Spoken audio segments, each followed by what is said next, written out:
High বন্ধুরা, আশা করি সবাই ভালো আছো। একটা ছোট্ট কথা শেয়ার করছি। সেটা হলো, আমরা যে কোনো রিলেশনেই থাকি না কেন, ধরুন আপনি একজনের সাথে অনেক বছর একটা রিলেশনে আছেন, এনি রিলেশন, ভাই বোন, লাভার্স, যে কোনো।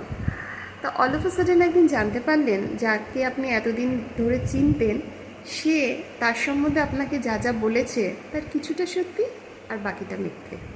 কি করবে তুমি? মানুষটাকে ছেড়ে দেবে? না, ছেড়ে তুমি দিতে পারবে না, কারণ যখন কোনো রিলেশন চলে সেই রিলেশনটা আমাদের কাছে হ্যাবিট হয়ে যায়। আমরা সেই মানুষটাকে ছেড়ে বাঁচতেই পারি না। মনে হয় সেই মানুষটা আমাদের লাইফ থেকে চলে গেলে আমরা হয়তো মরেই যাব। কি করব আমরা? অ্যাডজাস্ট করব। এটা ভেবে অ্যাডজাস্ট করব নিজের সাথে, ঠিক আছে পুরোটা তো মিথ্যে নয়, কিছুটা তো সত্যি, বাকিটা মিথ্যে, তো ঠিক আছে চলে যাবে।